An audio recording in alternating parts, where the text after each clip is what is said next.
সেই মাত্র ৫-৬ হাজার যে বম জনগোষ্ঠী রয়েছে তাদেরকে বাংলাদেশ থেকে নিশ্চিহ্ন করবার একটা প্রক্রিয়া করা হচ্ছে। রাতের আধারে বৃদ্ধা বাচ্চা, মায়ের কোলে বাচ্চা নিয়ে তারা বনের মধ্যে অবস্থান করছে। একটা স্বাধীন দেশ এটা হতে পারে না। বলবো না, আপনারা ইতিমধ্যে শুনেছেন যে পার্বত্য চট্টগ্রামে বম জাতিগোষ্ঠীর উপর কি নিপীড়ন করা হচ্ছে। আমাদের একজন বন্ধু ইতিমধ্যে বলে গিয়েছেন, যে কোনো অঞ্চলে সামরিক শাসন বা সামরিক কোনো অভিযান পরিচালনার পূর্বে প্রথম নিয়ম হচ্ছে যে সেই অঞ্চলের যে বেসরকারি নাগরিক রয়েছে সেই বেসরকারি নাগরিকদের সুরক্ষা নিশ্চিত করা, এবং সেই সুরক্ষা নিশ্চিত করেই তবে বিশেষ কোনো অভিযান পরিচালনা হতে পারে। আমরা এখানে দেখছি উল্টো চিত্র। বেসরকারি নাগরিকদের কোনো প্রকার সুরক্ষা তো নিশ্চিত করা হচ্ছেই না, বরং ওখানে নারী, শিশু, বৃদ্ধা সকলকে গণহারে গ্রেপ্তার করা হচ্ছে। আপনারা একটি তথ্য জানেন যে বিজুতে বা বৈশাখী বলি বা সাংরাই বলি, সেখানে যে ঢাকাতে অধ্যয়নরত যে শিক্ষার্থীরা গিয়েছিলেন তারা যখন একত্রে গাড়ি করে ঢাকায় ফিরছিলেন তাদেরকে সেই গাড়ি আটক করা হয়। আটক করে রাত 12টা পর্যন্ত বসিয়ে রাখা হয়। তাদের পরিবারকে ডাকা হয়। যখন তাদের পরিবার আসে তখন সেই ছাত্রদেরকে, শিক্ষার্থীদেরকে ছেড়ে দিয়ে তাদের পরিবারকে আটক দেখিয়ে গ্রেপ্তার করা হয়। কারো মার নামে মামলা দেওয়া হয়, কারো বোনের নামে মামলা দেওয়া হয়, কারো পিতার নামে মামলা দেওয়া হয়। তাহলে এই যে একটি চক্রান্ত চলছে, এর ইতিহাস যদি আপনারা দেখেন, আজ কেএমএফ সৃষ্টি করছে কারা? 2017-18 সালে এখন অনেক ছবি আছে যেখানে বাংলাদেশের সশস্ত্র বাহিনীর অনেক নেতারা, অনেক গুরুত্বপূর্ণ পদত্যাগকারী ব্যক্তিরা তাদের বিভিন্ন প্রোগ্রামে গিয়েছেন। আজকে যখন সেই সৃষ্টিতে যারা ছিল, যখন এটি তাদের আওতার বাইরে চলে গিয়েছে, তখন সেই কেএনএফকে দমনের নামে সেখানে সাধারণ বম জনগোষ্ঠীর উপর যে নিপীড়ন করা হচ্ছে, তাদেরকে যে জাতিগত নিধনের শিকার করা হচ্ছে, সেইটা অবশ্যই একটা আন্তর্জাতিক মানবাধিকার লঙ্ঘন। বন্ধুগণ, আপনারা জানেন সেখানে লা মেরিডিয়ান হোটেলকে, পাহাড়ে লা মেরিডিয়ান হোটেলকে তাদের ওখানে রিসোর্ট করবার জন্য কি পরিমাণ ম্রো জনগোষ্ঠীর গ্রামকে উচ্ছেদ করা হয়েছে। তাদেরকে জোরপূর্বক, বল প্রয়োগপূর্বক স্বেচ্ছাশ্রমে তাদেরকে শ্রম করতে বাধ্য করা হয়েছে।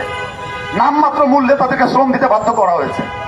আজ স্বাধীন বাংলাদেশ আমরা বলি, কিন্তু স্বাধীন বাংলাদেশে এই পার্বত্য চট্টগ্রামে সেই স্বাধীনতার পর থেকে এখন পর্যন্ত এই আদিবাসী জনসংখ্যার উপর একের পর এক নির্যাতন করা হচ্ছে। এই আদিবাসী জনগোষ্ঠী বললে যে বৃহৎ বিষয় বুঝায়, এর মধ্যে সবচেয়ে ক্ষুদ্র হচ্ছে বম, ব্রো, মুরম বা পাংখোয়া। এরা ক্ষুদ্রের মধ্যে ক্ষুদ্র। সেই মাত্র ৫-৬ হাজার যে বম জনগোষ্ঠী রয়েছে তাদেরকে বাংলাদেশ থেকে নিশ্চিহ্ন করবার একটা প্রক্রিয়া করা হচ্ছে। রাতের আধারে বৃদ্ধা বাচ্চা, মায়ের কোলে বাচ্চা নিয়ে তারা বনের মধ্যে অবস্থান করছে। একটা স্বাধীন দেশ এটা হতে পারে না। যে সেনাবাহিনীর সদস্যরা রয়েছেন, যে বিশেষ অভিযান চালাচ্ছেন যে সদস্য রয়েছেন, আপনারা ভুলে যাবেন না, আপনার রাষ্ট্রের টাকায়, জনগণের করের টাকায় আপনাদের বেতন হয়। আপনারা কোনো বিশেষ গোষ্ঠীর, বিশেষ জাতির কিংবা কোনো বিশেষ ব্যক্তির আদেশ পালনের জন্য আপনাদেরকে এই পোশাক কিংবা বেতন জনগণ করের টাকা দিয়ে দেয় না। আপনাদের প্রতিটি জনগণের কাছে জবাবদিহিতা করতে হবে।